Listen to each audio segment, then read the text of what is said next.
ओम शांति। आज हमारी मुरली की डेट 2 मार्च 92।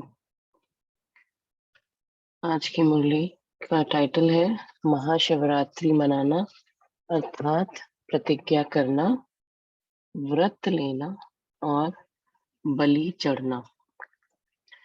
बाबा ने पहले इस मुरली में बताया कि कैसे बाबा दिव्य महाज्योति अपने ज्योति बिंदु बच्चों से मिल रहे हैं।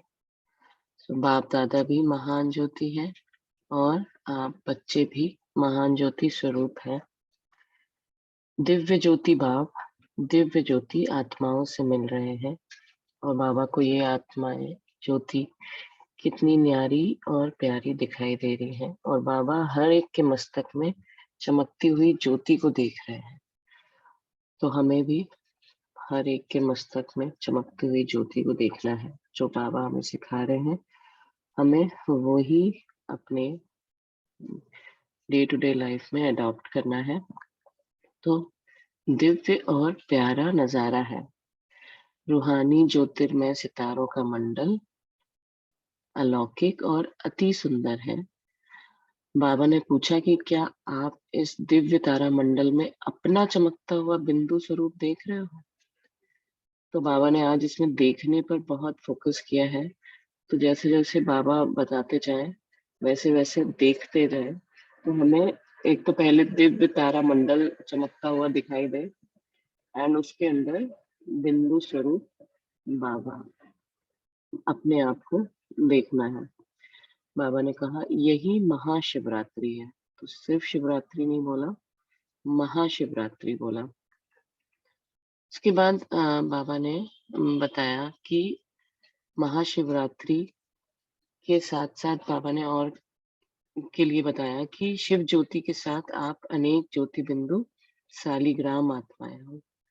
तो हमारा टाइटल क्या बाबा ने दिया कि हम सालिग्राम हैं। तो बाबा भी महान तो हम बच्चे भी महान। तो बाबा कैसे हमको अपने साथ लेके चलते हैं 1-to-1 मैच कराते हुए। तो कितनी श्रेष्ठ भाग्यवान आत्माएं हो जो चैतन्य साकार स्वरूप में शिव बाबा के साथ शिवरात्रि मना रहे हैं। यहाँ बाबा ने हमें अपना भाग्य याद दिलाया है कि कभी संकल्प में स्वप्न में भी नहीं सोचते थे कि ऐसी अलौकिक शिवरात्रि हम सालिग्राम आत्माएं मनाएंगे। तो जो कभी संकल्प में भी नहीं सोचा था वो मिला है हमें। तो हमें उसकी कितनी कदर होनी चाहिए। बाबा हमको बार बार इस चीज को याद दिलाते रहते हैं। बाबा ने ये भी कहा कि हम उसको चैतन्य रूप में मनाते हैं और भक्त क्या करते हैं उसका ही यादगार जड़ चैतन्य में जड़ चरित्र में चैतन्य भावना से मनाने देख रहे हैं। तो सच्चे भक्त चित्र में भावना से भावना स्वरूप अनुभव करते हैं और आप शालिग्राम आत्माएं सम्मुख मनाने वाले हो। तो कितना भाग्य है। तो पदम अरब खरब ये भी आपके भाग्य के आगे सामने कुछ भी नहीं है। तो सभी बच्चे निश्चय के फलक से कहते हमने देखा और हमने पाया। तो यहाँ पर इतने अगर भाग्य हमको बाबा याद दिला रहे हैं कि पदम भाग्य है, हमारा अरब भाग्य है, खरब भाग्य है।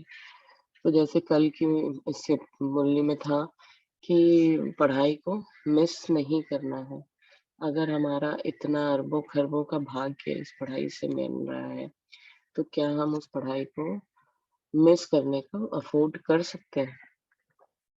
तो यहाँ बाबा ने दो बातें याद दिलाई, हमने देखा और हमने पाया। तो देखना और पाना तो क्या, लेकिन बाबा को हमने अपना बना लिया है। इससे बड़ा हमारे लिए क्या होगा कि स्वयं भगवान हमारा बन गया है। तो हमने बाबा को अपना बना लिया है। बाप आपका हो गया, देखो आपको आपका बाप हो गया तो तब तो आपके कहने से बाप आ जाते हैं ना। तो अधिकारी बन गया ना। तो ये एक तो सोचने वाली बात है कि ये तो जब मुरली चल रही थी तब बाबा की 15 मनी होती थी। लेकिन क्या अगर अभी हम कहेंगे बाबा को कि बाबा आओ मदद के लिए तो बाबा नहीं आएगा। बाबा बंधा हुआ है आने के लिए। तो बाबा डेफिनेटली आएगा, हमें सिर्फ उसको बुलाना है। तो हम कौन हो गए? बाबा ने कहा कि आप अधिकारी बन गए। फिर बाबा ने यहाँ पे बताया कि विशेषताएं क्या क्या होती हैं इस महाशिवरात्रि की। तो बाबा ने 3 याद दिलाए कि पहले क्या करते हैं, प्रतिज्ञा करते हैं, फिर क्या करते हैं, व्रत लेते हैं, और उसके बाद क्या करते हैं, बलि चढ़ते हैं। तो प्रतिज्ञा के बारे में बाबा ने बताया कि प्रतिज्ञा मतलब श्रेष्ठ संकल्प। तो प्रतिज्ञा सदा स्मृति से समर्थ बनाती रहेगी। तो हमारा जैसा संकल्प, हमने जो इंटेंशन क्रिएट किया होगा, तो वो इंटेंशन का हम बार-बार जब रिवाइज करते रहेंगे, बार-बार अपने को वो ओरिजिनल इंटेंशन याद दिलाते रहेंगे, तो वो हमें स्मृति से समर्थ बनाती रहेगी। ये बहुत इम्पोर्टेंट है किसी भी चीज़ को सफल करने के लिए कि हमें अपना वो इंटेंशन भूले नहीं, हम इंटेंशन पर स्टिक रहें। तो कोई भी संकल्प व कर्म करते हो तो समर्थ स्थिति में स्थित हो, समर्थी से करो। कोई भी संकल्प किया तो समर्थ स्थिति में स्थित हो, समर्थी से करो। कमजोर संकल्प मिक्स नहीं करो। मतलब कि हमें डाउट की उसमें जरा से भी मिक्सचैरिटी नहीं लेके आनी है। हमें पूरी उसको पॉजिटिविटी के साथ और समर्थ स्थिति में रह के, समर्थ स्थिति मतलब कि हुआ ही पड़ा है, उसमें डाउट नहीं है कहीं पे, तो उस स्थिति में स्थित होकर समर्थी करना है। ये श्रेष्ठ संकल्प रखो कि हिम्मत हमारी, अटेंशन हमारा, और मदद बाप की है ही है। तो ये बहुत इम्पोर्टेंट लाइन है कि हम हिम्मत रखेंगे, अटेंशन हम रखेंगे, तो बाबा बंधा हुआ है मदद करने के लिए।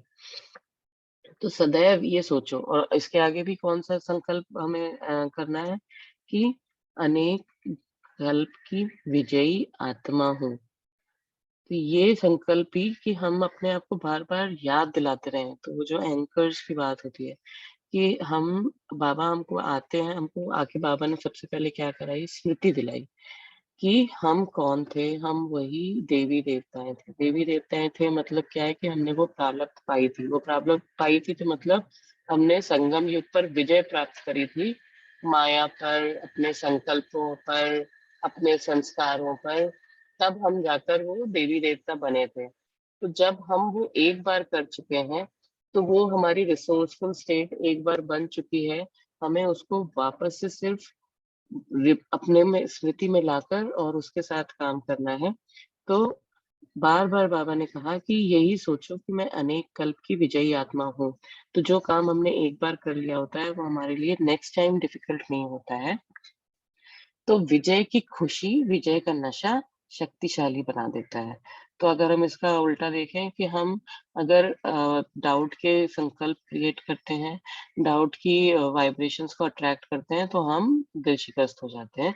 इसलिए हमें करना क्या है कि विजय की खुशी और विजय का नशा हमको हमेशा याद में रखना है। बाबा ने कहा कि विजय हमारे, हम ब्राह्मण आत्माओं के साथ सदा बंधी हुई है। क्यों? क्योंकि हमारे साथ बाबा है। बाबा हमारे साथ बंधा है तो विजय, जहाँ सत्य बाबा है वहां पे विजय है ही है, सत्यमेव जयते।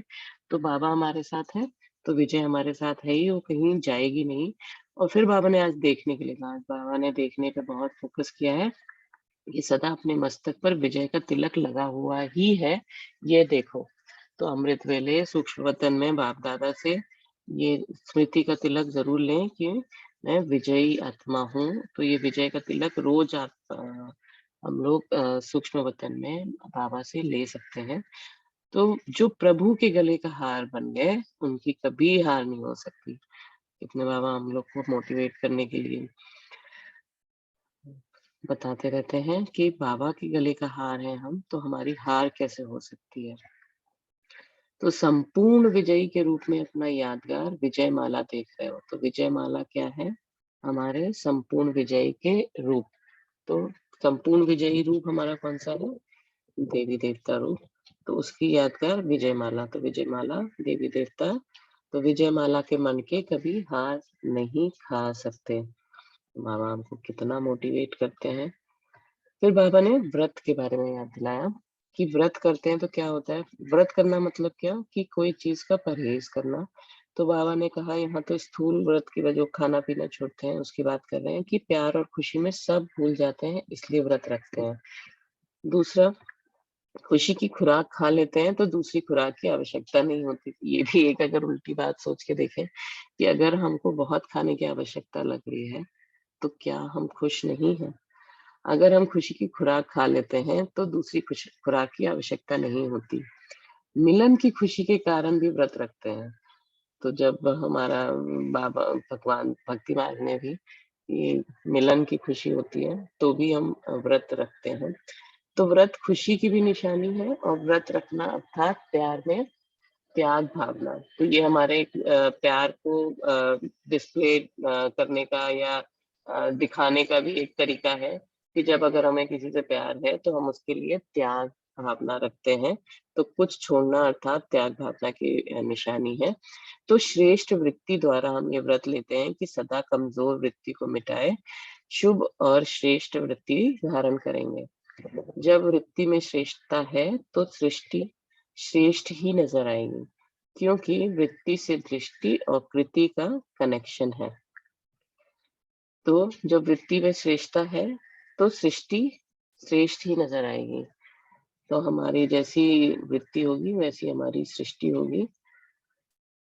तो क्योंकि वृत्ति से दृष्टि और कृति का कनेक्शन है, तो पहले हमारी वृत्ति में जैसे हमने जिस कलर की ग्लासेस पहने होंगे हमको वर्ल्ड वैसा दिखाई देगा। ऐसा भी कहते हैं ना, अगर हमने लाल कलर का चश्मा पहना हुआ है तो हमें दुनिया लाल दिखाई देगी।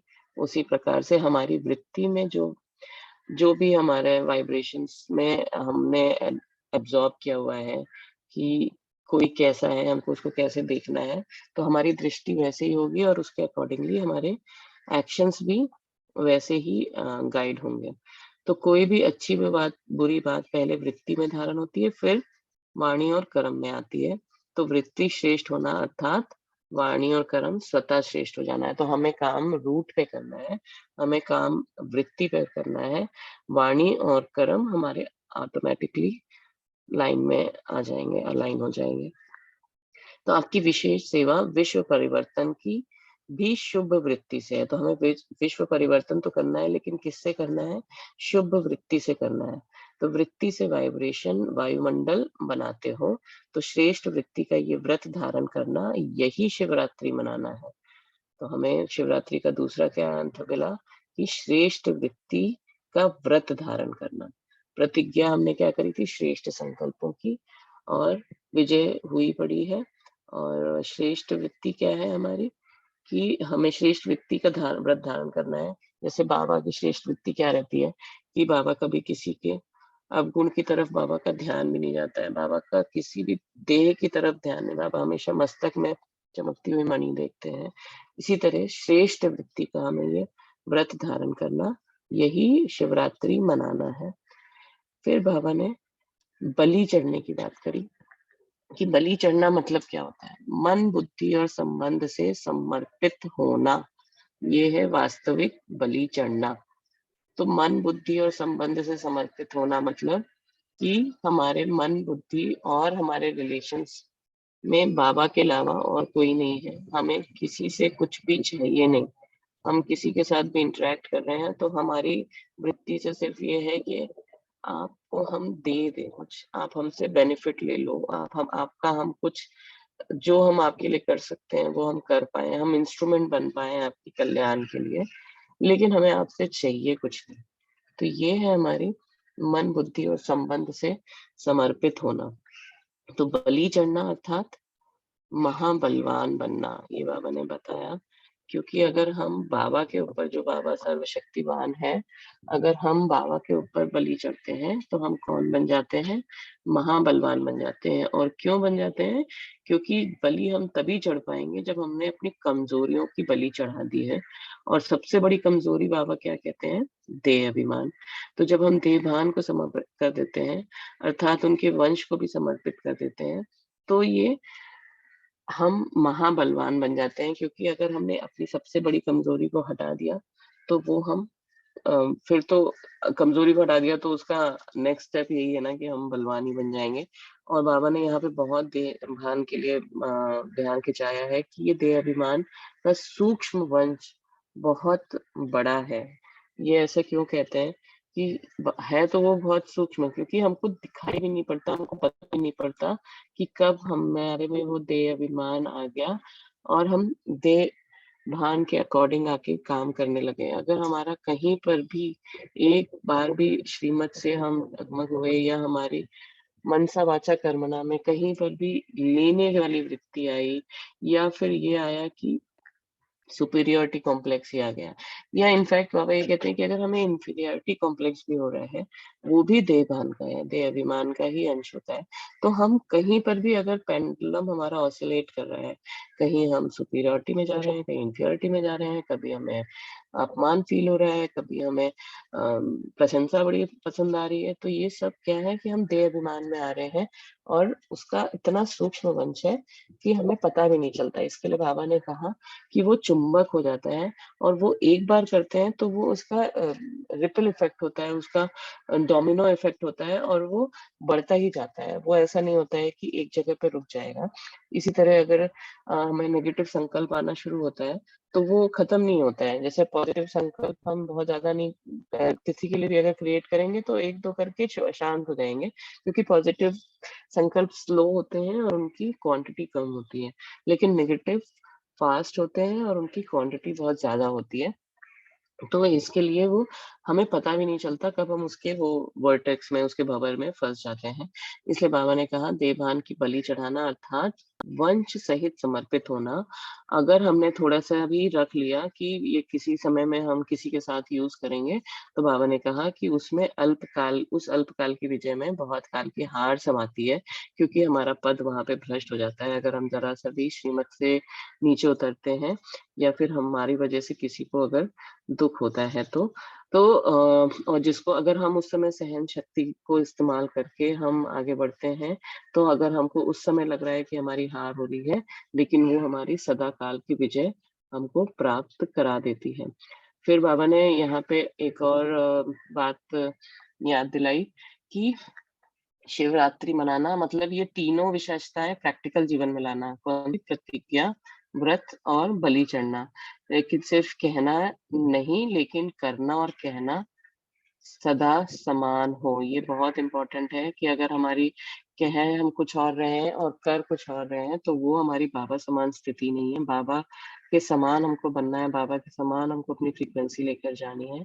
तो हम जो कह रहे हैं वही हम कर रहे हैं, वहां पे डुअलिटी नहीं होनी चाहिए, वहां पर एक ही जैसा रहना चाहिए। और फिर शिवरात्रि का सबसे अच्छा हमारा एक जो रिचुअल है वो है झंडा फहराने का, कि हम बाबा का झंडा उस दिन फहराते हैं। तो बाबा ने यहाँ पर क्या कहा कि श्रेष्ठ संकल्प की डोरी द्वारा और दिल पर, तो सभी अपने दिल पर श्रेष्ठ संकल्प की डोरी द्वारा विजय का झंडा लहराओ। ये झंडा लहराना ब्राह्मणों की सेवा की रस्म है, विधि है, लेकिन साथ साथ सदा विजय का झंडा लहराता रहे। कोई भी दुख की बात होती है तो झंडा नीचे कर देते हैं, लेकिन आपका झंडा कभी भी नीचे नहीं हो सकता। क्यों नहीं हो सकता? क्योंकि कभी दुख हो ही नहीं सकता ब्राह्मण जीवन में। इसके लिए ये झंडा हमेशा ऊंचा रहेगा, सदा ऊंचा। फिर बाबा ने यहाँ पर सिद्धि स्वरूप की याद दिलाई कि सिद्धि स्वरूप आत्मा कौन होते हैं, कि सिद्धि स्वरूप आत्मा की उन्हों के हर संकल्प अपने प्रति या दूसरों के प्रति जो भी करते हैं वह कर्म में सिद्ध हो जाते हैं। तो जो सत्यवचन महाराज की प्रथा चलती आती है, वो भी अभी संगम युग पर ही उसका पड़ रहा है बीज। तो जो बोलते हैं वो सिद्ध हो जाता है, जिसको कहते हैं सत्यवचन। तो सिद्ध होने का मतलब क्या बाबा ने बताया? सिद्ध होना मतलब सफल होना। तो प्रत्यक्ष स्वरूप में आना ये है सिद्ध होना। तो सदैव ये स्मृति में रखो कि हम सभी सिद्धि स्वरूप आत्माएं हैं, और हम सिद्धि स्वरूप आत्माओं का हर संकल्प, बोल, हर कर्म स्वयं को व सर्व को सिद्धि प्राप्त होने वाला हो, व्यर्थ नहीं। बहुत इंपॉर्टेंट है कि हमारा जितने बोल हम बोल रहे हैं वो हम किसी के कल्याण के लिए बोल रहे हैं, या उससे किसी का कल्याण हो रहा है। सर्व को सिद्धि प्राप्त कराना मतलब हम कुछ तो उसके साथ सेवा कर रहे हैं, हम व्यर्थ नहीं बोल रहे हैं। कहा और किया तो सिद्ध हुआ। अगर हमारे कहने से और करने में हमने एक तो पहले हमें अपना जो कह रहे हैं वो करना है, और अगर हमने कुछ कहा और उसका उल्टा हो रहा है तो मतलब वो सिद्ध नहीं हो रहा है। कहा, सोचा और किया नहीं, तो वह व्यर्थ हो गया। ये एक और डेफिनेशन बाबा ने बताई कि हमने कहा कि आज से हम ये करेंगे, सोचा भी कि करेंगे, लेकिन जब एक्शन का समय आया तब वो नहीं किया, तो वो व्यर्थ हो गया, वो व्यर्थ के खाते में गया। जो पहले हमको लग रहा था कि हमने वो जमा के खाते में जमा कर लिया कि हाँ, हमने इतना अच्छा संकल्प किया, लेकिन बाबा ने कहा कि वो व्यर्थ हो गया। तो कई ऐसे सोचते हैं कि हमारे संकल्प अच्छे चलते हैं, अच्छे-अच्छे विचार उमंग आते हैं, अपने प्रति या सेवा प्रति, लेकिन संकल्प तक ही रह जाते हैं।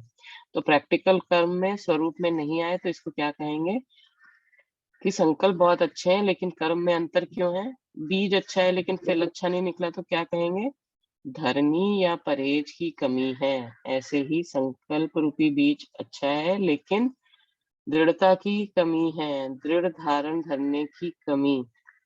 ये बहुत-बहुत इम्पोर्टेंट है कि दृढ़ता सफलता की चाबी है। अगर हमने कोई संकल्प किया, जो भी बाबा ने पहले भी कहा है कि कमज़ोर संकल्प की मैच्योरिटी नहीं करनी है, तो मतलब अगर हमने दृढ़ता से संकल्प किया है, तो उसको करना भी है।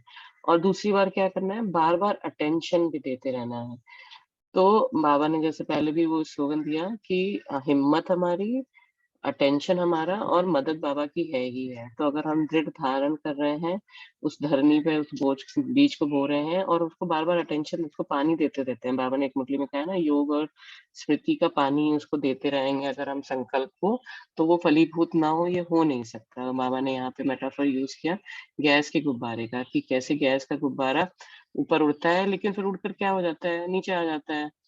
इसी तरह हमारा नहीं होना चाहिए कि हमने वो जब हमने वो संकल्प किया तब तो हम बहुत ऊँचे-ऊँचे उड़ गए गुब्बारे के जैसे, लेकिन उसके बाद वो नीचे हो गया।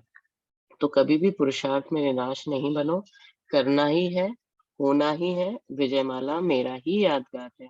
निराश होकर ये नहीं सोचो अच्छा कर लेंगे, देख लेंगे, निराश होकर नहीं, हमेशा उमंग उत्साह में। बाबा की इतनी मुरलियाँ चलती हैं, एक भी मुरली में, एक भी दिन बाबा ने कभी भी ऐसे नहीं चलाई कि हाँ, चलो आज मुरली चलानी है फिर। किसी भी दिन बाबा ने हमें उमंग उत्साह में लाने से चूके नहीं हैं। तो हमें वो बाबा की हमको बाबा से प्यार है तो बाबा जो कहता है, जो करता है हमको वैसे ही करना है, तो कभी भी उमंग उत्साह नहीं कम होना है। तो निराश तो धीरे-धीरे, कल तो क्या अभी करना है। अगर निराशा को कुछ सेकंड व मिनट भी अपने अंदर स्थान दिया, तो वह फिर सहज जाने वाली नहीं है। ये बाबा कितनी साइकोलॉजी की बात बता रहे हैं कि अगर एक नेगेटिव संकल्प आ जाता है, तो it's not easy to get over it. तो क्योंकि क्यों? सबको ब्राह्मण आत्माओं में इतना आकर्षण होता है। इसमें बाबा कह रहे हैं कि निराशा को भी ब्राह्मण आत्माओं के पास मज़ा आता है।